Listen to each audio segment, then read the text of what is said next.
Welcome to the award-winning show, Holding Down the Fort by US VetWealth. We return for Season 6 to answer the biggest question for career military families. So, when are we going to get out? And everything involved with answering this question. I'm your creator and co-host, Jen Amos, and also with me is Jenny Lynn Stroop. Together, we will converse with special guests from and for our military community to share knowledge, resources, and relevant stories on how we can best hold down the fort while on active duty, going through transition, and into post-military life. Now, let's get into the show.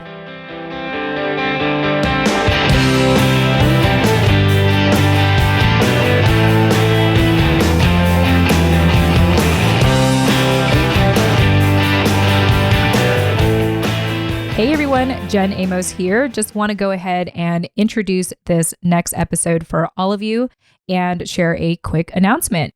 In today's episode, we have Jason Madden, who went from serving for 15 years to transitioning to a military spouse, a franchise entrepreneur, career ownership coach, and co-host of the Doin The Thing Podcast. He shares how becoming medically discharged and his desire to be with his wife were the catalyst for him to reinvent himself as a veteran. Today, Jason educates veterans on the various ways to be an entrepreneur, describes intrapreneurship for people working within a company, and how to use your own funds, such as the Thrift Savings Plan, to invest in your own business, and much more. Jason, it was a pleasure to have you on our show. Really excited for our listeners to listen in on this conversation today. And of course, if you all want to connect with Jason now, you could either connect with him on LinkedIn or check out the show notes of this episode to visit his website or shoot him an email. Lastly, this episode is brought to you by US VetWealth. Navigate your military retirement pay and survivor benefit plan alternatives by getting free access to US VetWealth's white papers. These white papers are tailored toward specific ranks, such as E7, E9, O5, and O6. So if you are navigating your military retirement right now and you're looking for alternative education and resources, especially if you are the ranks of E7, E8, E9, O5, and O6, go ahead and visit usvetwealth.com. That's usvetwealth.com/retirement pay to get access to these white papers. The great thing about these white papers is that there is no email opt-in necessary. We just want to get these documents into your hands to learn, again, how to navigate your military retirement pay and survivor benefit plan alternatives. So once again, that website is usvetwealth.com/retirement pay. And so I want to give you a hint as to what you'll find in these documents. One of the greatest things that you'll learn about in these white papers is how to keep 100% of your military pension. Now you're probably wondering, wait a minute, wasn't I going to get 100% of my military pension anyway when I transition in post-military life? And that, my friends, is a question that will be answered in these free white papers, which you can once again download for free with no email opt-in necessary at usvetwealth.com/retirement pay. Once again, that's usvetwealth.com/retirement pay. With that said, thank you, US VetWealth, for sponsoring our show today.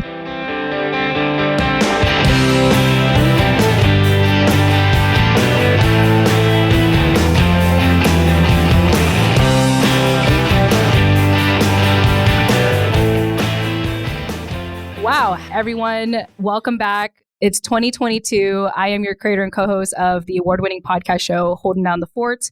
And as always, I have my amazing co-host with me, who is, by the way, I wrote this down, the 2022 Armed Forces Insurance Naval Station Norfolk Spouse of the Year, Jenny Lynn Stroop. Jenny Lynn, welcome back.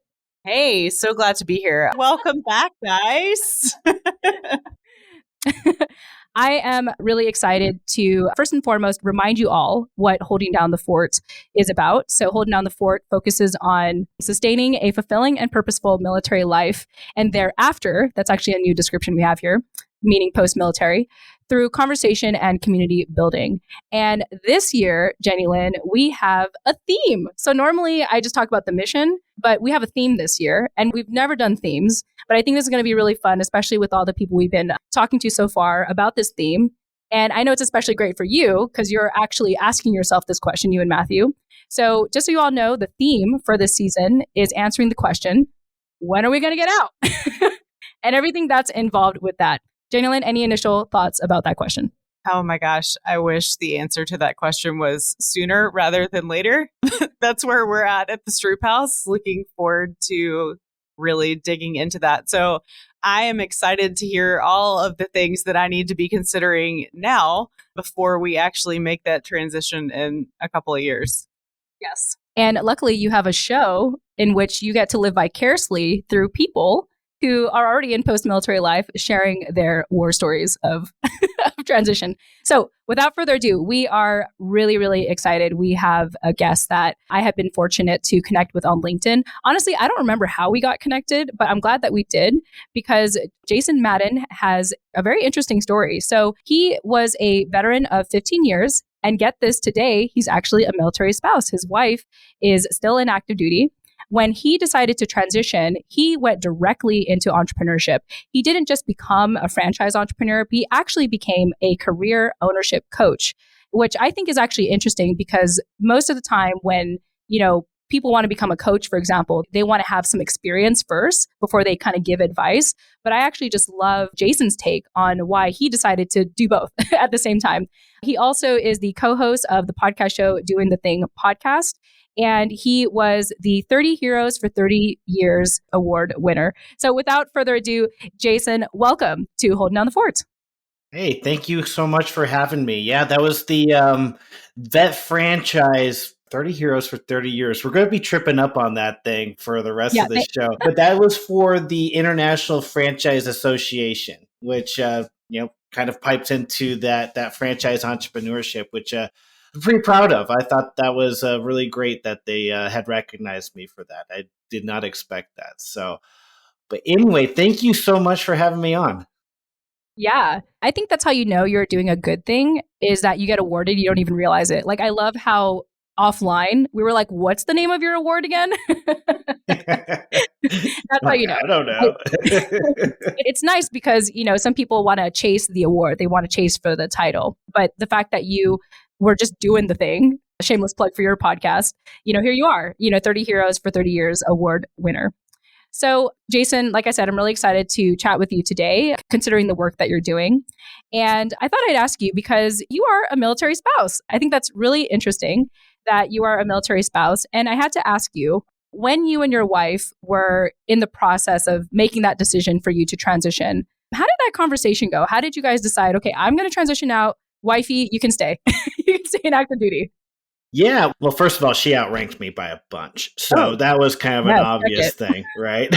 I was a warrant officer. She's a field grade officer. She's a major. So there's some big differences there. So the big part of that conversation was actually kind of, being able to stay together because we were both different branches of service. I was in the Army. She was in the Air Force. I had an unfortunate opportunity nonetheless to do a med board through the Army. And so got, in a way, medically retired. So I kind of took advantage of that a little bit. It wasn't something that I really wanted to do, but it wasn't something I really had a lot of control of in the first place, So I took that opportunity and we really ran with it. And instead of sticking around in the career field that I was in with the military, I chose to really use this opportunity to reinvent myself. And I was finishing up my MBA through Penn State at that time. And I was thinking, like, why don't I try entrepreneurship?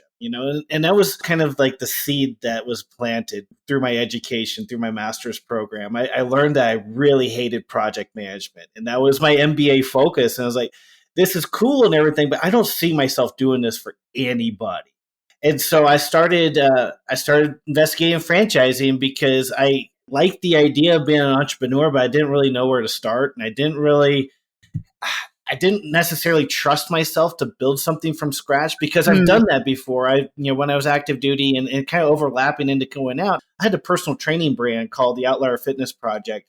And while I had some really great ideas, I wasn't that great at promoting myself and getting all the tools in place for that business. And it was just very haphazard. So that's where I kind of felt like I needed to do something like a franchise where all those systems and processes were already in place. And then I could just, execute them. I could leverage them based off of my goals. So the first thing I started looking at, because I'm the meathead, right, is I wanted to do Anytime Fitness. And I started investigating Anytime Fitness, and it was a great brand. I really enjoyed learning about it. And I was very close to pulling the trigger. I was going to open up 3 gyms in Helena, Montana.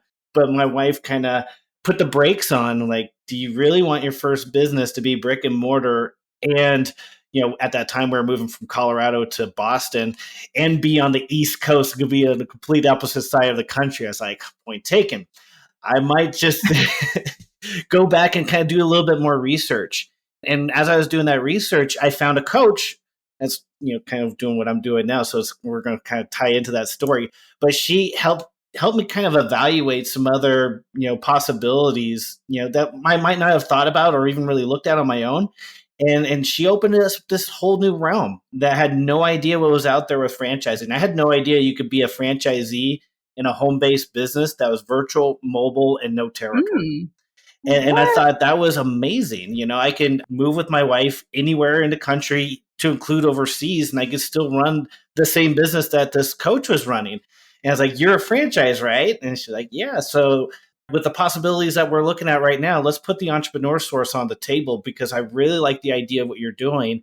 And not to mention that I went through Boots to Business with, my transition program with the military. And there was no chat, no talk about franchising whatsoever. It was all about building a business plan and listening to the guy that ran the Roach Coach on the ranges at Fort Carson. It's like, that's not the sexiest business in the world, but I get it. You got a lot to share, but that's not exactly why I'm hoping to learn. And so in meeting with this coach, I found an opportunity to be able to educate other veterans on what else is out there, because there's so many ways to be an entrepreneur.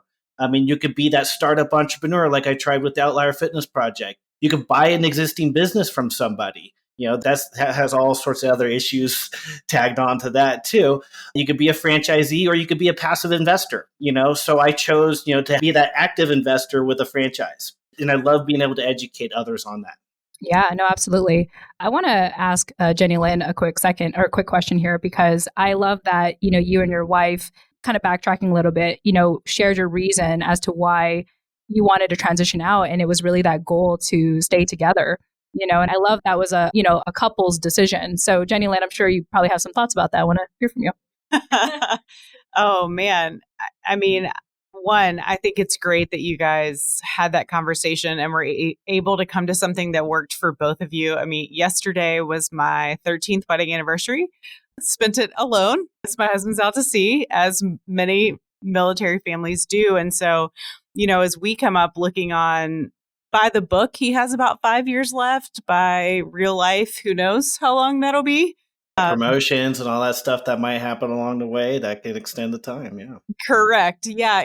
But being able to have those talks and do something that works for you as a couple is so important in military life, especially in like this age, that the model that worked for many years, where the military spouse just up and moves every 2 years and uproots and then has to replant and uproot and replant, is becoming, it's a model that as everybody continues to like go out in the workforce and do things that work for them, it's a model that becomes harder and harder for families, because everybody has goals.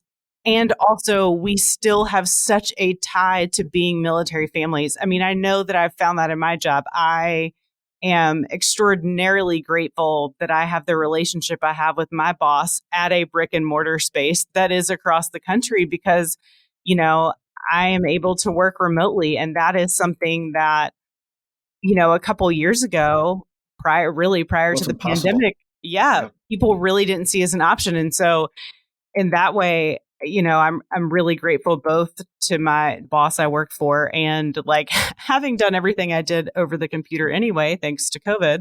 But, everybody's looking for that model that works for the whole family, because if you're going to be career military, it has to work for your whole family. Otherwise, the family really suffers. I mean, I'm in mental health. There's a reason I'm in mental health. Yep. That's right. That's right. Funny that you mentioned that. So that's my wife's career field too. She's an Air Force psychologist. So Ooh. we get to, talk about all that kind of stuff all the time. I get to be, have that firsthand experience on some of those conversations, which are pretty fascinating.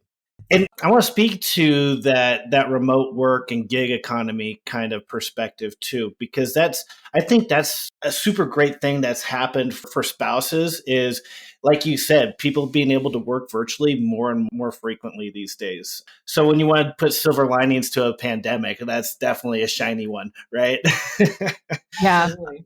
And that's also a good case for entrepreneurship too, because I work with a lot of spouses and they're coming from the same perspective as me. I want to be able to run a business, but brick and mortar is not necessarily an option for me right now until maybe on our last assignment, if we know what that's going to be. So like work doing something that's virtual and mobile makes a lot of sense. And there's a lot of brands out there that do that. There's a lot of franchises, surprisingly, more than just the entrepreneur source. There's recruiting franchises, there's healthcare.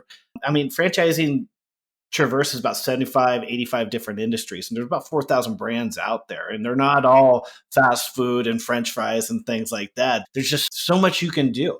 Even in some cases, I've had folks start a franchise and maybe they thought they were at their last assignment and it was, a territory based kind of business. It's still home based, but it was territory based.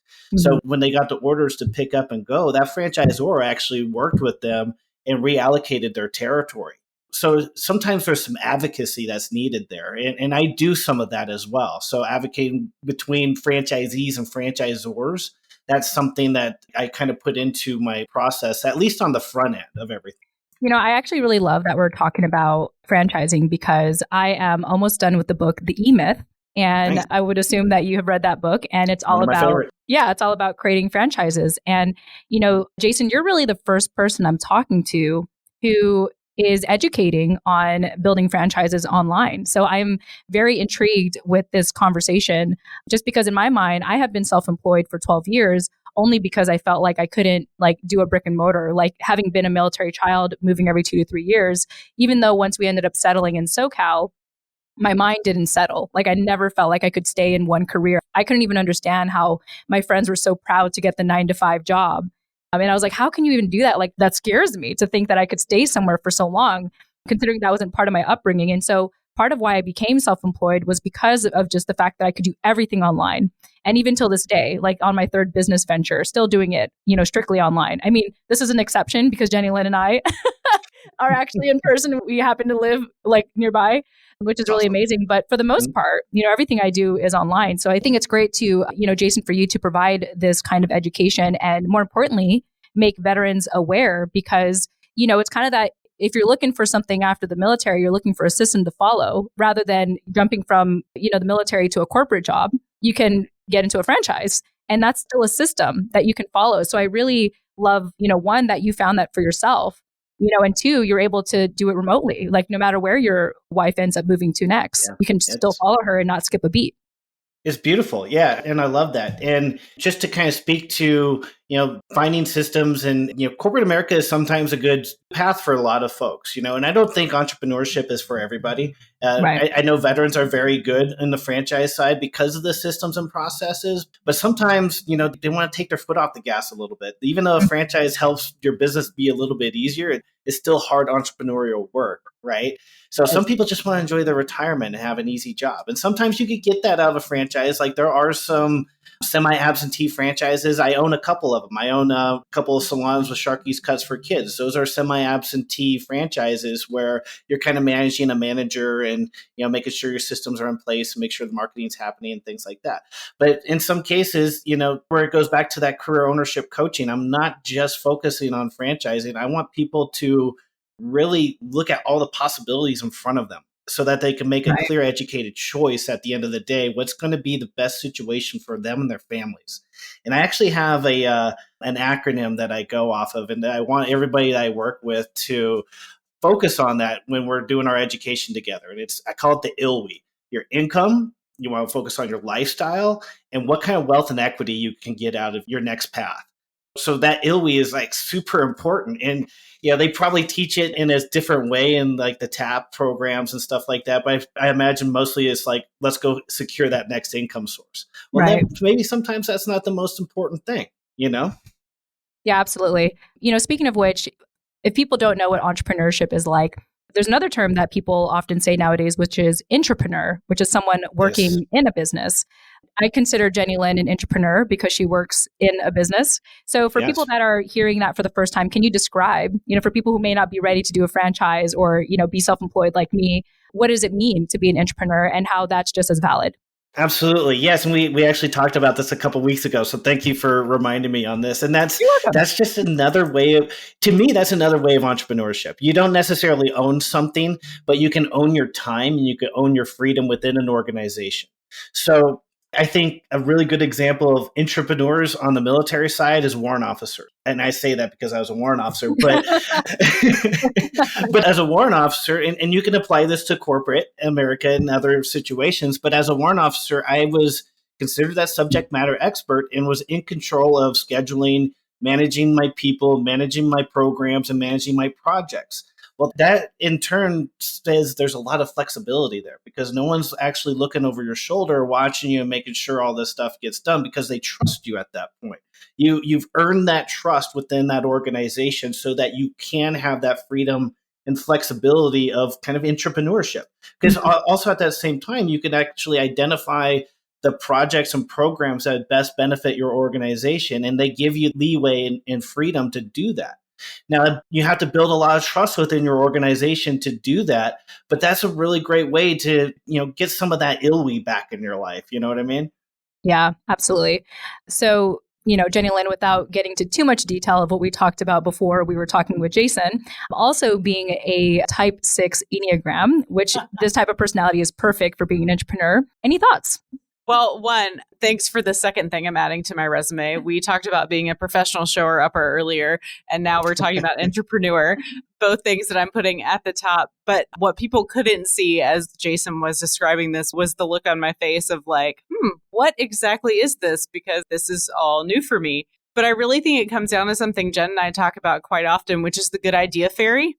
My family is full of them. Both my husband and I have big ideas and look for ways to put them into existing structures and, really build and promote the things we're already a part of. For him, it's the Navy, and for me, it's Cohen Veterans Network. And, I really appreciate there being something that kind of validates those experiences. I love that I work for a business, well, a nonprofit, but I love that I work for a nonprofit because I'm someone who really likes the structure that comes with a more corporate America feel. Also, though, because I do outreach, it's very entrepreneurial. And I make up what I do. Like I am, the person who writes the strategic communications plan and works on the events and all of those things. And so it does come with a very entrepreneurial spirit. So to put a new label on it, I really like that and appreciate the validity it kind of brings to a job where especially in this world and coming out of COVID, where entrepreneurship really seems to have like exploded. Especially in the military and veteran community. My LinkedIn is full of it. I know for me, as someone who works for a company, it feels like, ooh, am I missing the boat? Like, ooh, is this really where, am I supposed to be doing the entrepreneur thing? Because that looks like what everybody else is doing. So to kind of provide some validity to those of us who have that spirit, but do it well within an existing corporation is great. Yeah. You're an entrepreneur and didn't even know it yet. I know.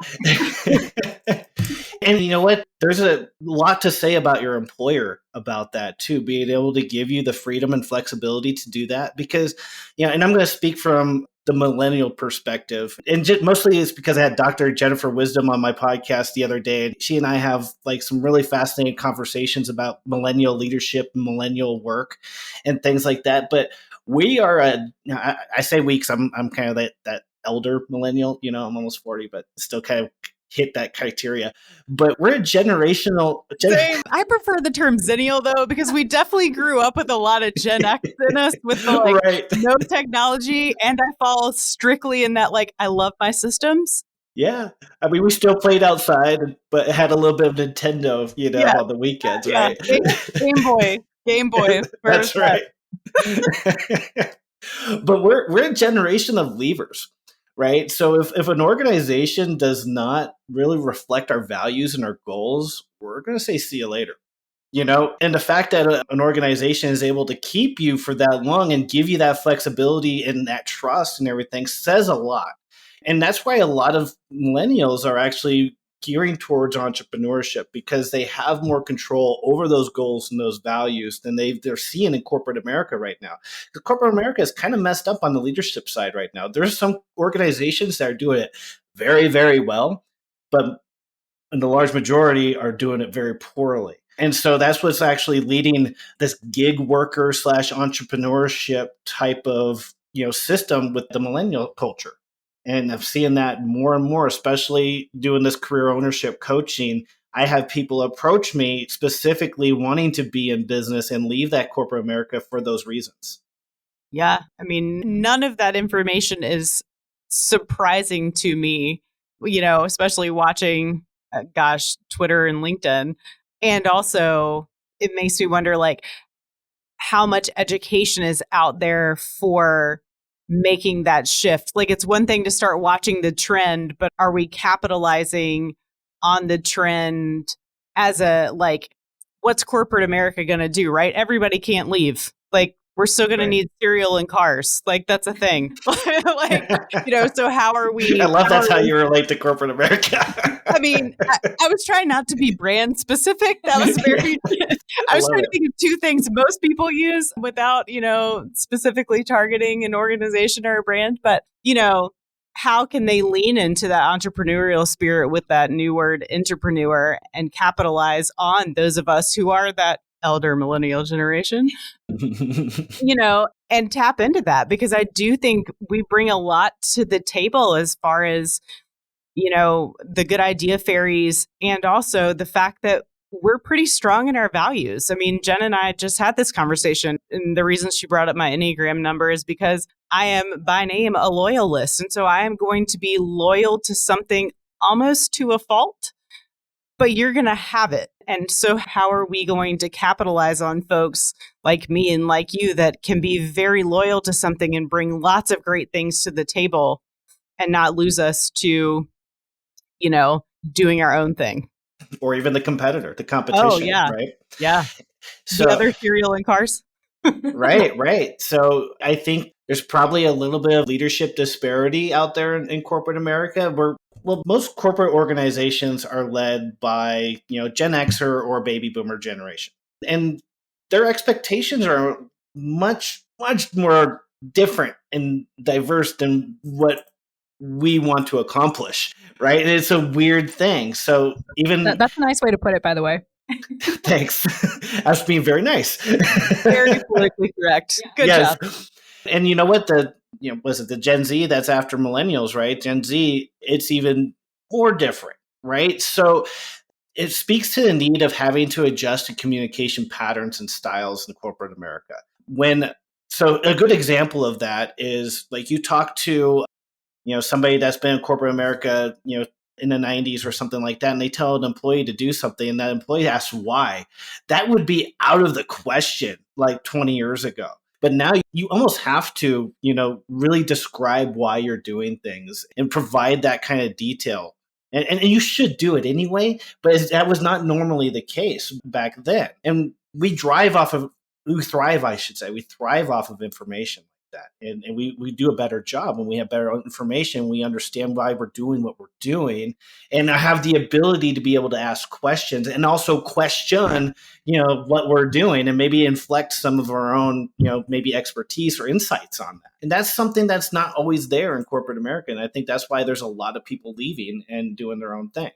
Oh, yeah. Well, and the shift really to if you're going to go corporate, you want to be with a corporation that not only produces cereal, we'll continue with the analogy, but also, gives back in some form of fashion to something that makes sense to them. I came across a company yesterday. I think it was an Instagram targeted ad, which will tell you a lot about my Instagram as soon as I say what they do. but they sell cookie dough, but a percentage of their proceeds goes to helping women in recovery.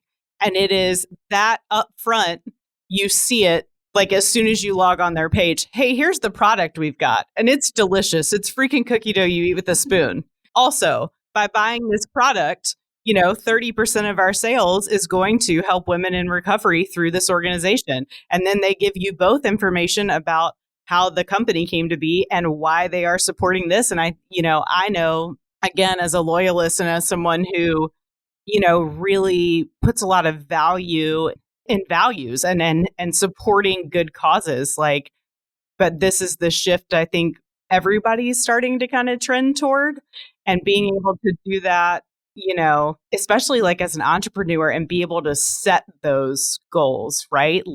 I read about that company yesterday on Instagram and I was like, dude, that is a fabulous idea. Man, I want to get to know her, and I want to do, and how can then I go and do this in what I do, right? Yeah. They have a cause outside of making money.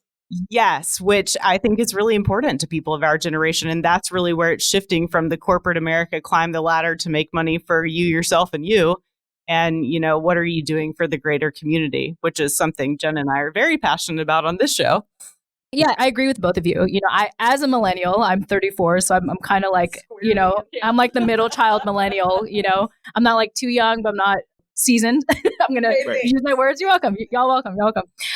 And you're right. It's like I think our generation, it's we want to do something that's greater than us. It's not just about us and our, professional ladder. It's not about just climbing the ladder. It's about, bringing people with us as we climb that ladder. So all that being said, I love how, we were able to really describe what it means to be an entrepreneur. I love your perspective, Jason, talking about, being a franchise entrepreneur. You don't just have to be self-employed like me, who had to start from scratch 3 times over, which is, I don't recommend, by the way. It's not fun. I don't recommend it. And also, showing validity in entrepreneurs, people like Jenny Lynn, who works within a system. And so I love having shared just kind of, just a variety of being an entrepreneur. And I hope that this conversation really inspires people to now look into it and not see it as such a big, scary thing that you have to start from scratch. So with all that in mind, Jason, what I want to talk with you next, which is really our final topic today, is, okay, I've decided to be an entrepreneur. I've decided I'm going to start a franchise. I decided, A, B, and C, I decided to get into this space. And here at US VetWealth, we're all about educating our veterans and career military families on how they can use their military benefits, use what they already have to live life intentionally and smartly in post-military life. Part of why I bring this up is because, Jason, you actually brought this up in our offline conversation of how you actually, this is actually kind of controversial, so get ready, everyone, how you recommend veterans use their Thrift Savings Plan. So I want to get your perspective on that and, how you educate veterans on how they could potentially use that or reinvest that into, let's say, their own business. Yeah. So it's a resource and it's an option. There are a lot of business financing options out there. And sometimes the best one is using your own funds, right? Mm-hmm. You have the Dave Ramsey folks out there that are very much against debt and they're debt free and things like that. But, I hope there's a good understanding between good debt and bad debt out there. A nice solid business loan, maybe through the SBA, I would consider that good debt. That's secured through the government, that helps you with your business, helps you grow. But another way to kind of skirt that is if you have a solid, TSP, traditional IRA, or even a 401k, there's ways that you can actually roll that over into a C Corp. And it's a lot like rolling over your TSP into a traditional IRA or adding it to your 401k or something like that. It's tax deferred. So when you do that, you're actually saving yourself the heartache and ass pain of actually pulling it out and getting that 20% tax rate, right? And so when you do that rollover, you roll it into a business entity called a C Corp. And a C Corp has a lot of benefits. The difference between a C Corp and an LLC is that C Corp offers an extra layer of separation between you personally and the business. So in doing that, you also must become a W-2 employee of your business, of that C Corp. So you're kind of creating a job for yourself through your business at the same time. So in doing that, you could actually use those funds to pay yourself a salary and also invest into your business because they're your own shares. You can allocate them however you desire. to grow your company, right? And so that's employing employees, growing your brand, buying equipment, maybe a retail space if that's what you're looking at. So the other benefits to doing that is you actually create your own internal 401k plan. And with that 401k plan, you can reinvest back into that corporation on your terms, under your control. So in doing that, you can contribute as much as you want as an employee, but you can actually match contributions at 100% as your own employer in doing that. So it's a pretty large wealth building system that you could create out by yourself. And you can also pass that on to your employees as well. It's not just you as the internal employee. Now take a quick look before doing those 100% max contributions. Maybe put a little bit of a throttle on that. Talk to a good tax attorney or a tax accountant on that, and kind of get some advice on it. But that's one of the tools that I really like to use to not only build some great wealth, but also help you start your business without debt. Yeah, Jenny Lynn, did you know that? No, I did not. That was all very interesting.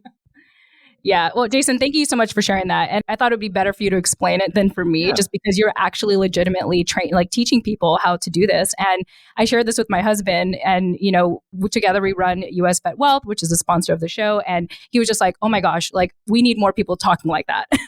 So I just appreciate you taking a minute to kind of just willing to have that conversation, say, hey, TSP is not just for retirement. You could actually, like you said, roll it into a C Corp and C Corp.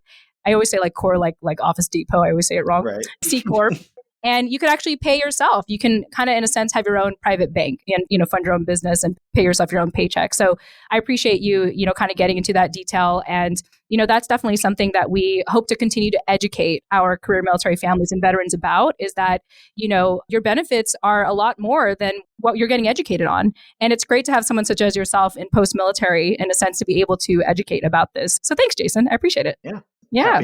Happy to educate on that. And, as a parting, thought, when it comes to business financing, I'm going to bust a big myth on here. And this is not something that we talked about before, but there is no such thing as a veteran's business loan.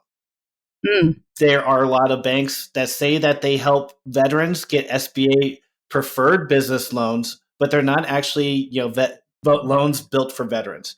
The SBA actually discontinued the Patriot Express program, which was the business loan for veterans, back in 2014. And there has not been a business loan since that has been for veterans. The VA doesn't offer it. The VA actually redirects people back to the SBA, which they're barely even veteran preferred. And I've actually explored this process in great depth with the SBA. And there's really not a whole lot of differences between, civilian getting those SBA loans and a veteran. So just FYI out there, and that's just for the folks that are looking for business loans and business funding. Unless a private bank offers it, there's no such thing, at least on the government side. Well, you heard it right here from Jason Madden. Jason, I bet our veterans and anyone listening to the show is now especially intrigued to learn more about this and may want to talk to you. So let us know how people can find you. Yeah, you can find me. LinkedIn is pretty much where I'm at social media wise. You can email me at jmadden@esourcecoach.com, and you can check out my website at jmadden.esourcecoach.com. Awesome. Jenny Lynn, any closing thoughts? Well, one, thank you. That was all very informative. I'm trying not to sweat profusely on oh my gosh, what happens in 5 years? That's a lot of options. And so, from those of us who are still on the active duty side of the house and kind of looking down the road at what it looks like to transition out and transition well, I'm just let me say thank you. And that I'm incredibly grateful that you and folks like you are out there, encouraging folks to do the best with what they have versus, not transitioning well. So, thanks to you and to US VetWealth for being not just supportive with your words, but also supportive in your actions of those that are transitioning out of the service. Yeah, thank you. And high five to us. No. Yeah, high five, right? And just to speak on that fear, what is the fear? What is fear? It's the absence of knowledge, right? We're scared of things because we don't know the outcome. So if you are nervous about your transition, what do you need to do? You need to educate yourself. You need to learn and you need to grow. And that's what my whole thing is all about, education and discovery. And that's going to help, kind of mitigate some of those fears because you're going to arm yourself with knowledge. Wonderful. Well, Jason, I know you got to get going, so I just can't thank you enough for our offline conversations and now our recorded conversation. To our listeners, we hope you got a lot of value. Check out the show notes to get in touch with Jason Madden. And that's it. Thank you all so much for joining. We'll chat with you in the next episode. Tune in next time. Thanks for having me.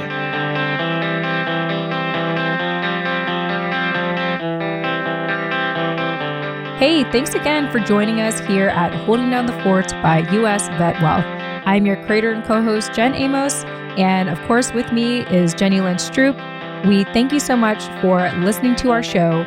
If you got a lot out of our conversation today, be sure to leave us a 5-star written review on Apple Podcasts or Podchaser, or you can leave us a kind LinkedIn recommendation on our LinkedIn profiles. Learn more about Holding Down the Fort by visiting holdingdownthefortpodcast.com. And there you'll also be able to find us on social media and how to contact us directly. We thank you all so much for joining us. Last but not least, thank you so much to our sponsor, US VetWealth, for making this show possible. Be sure to learn more about our sponsor at usvetwealth.com. With that said, we will see you in the next episode. Tune in next time.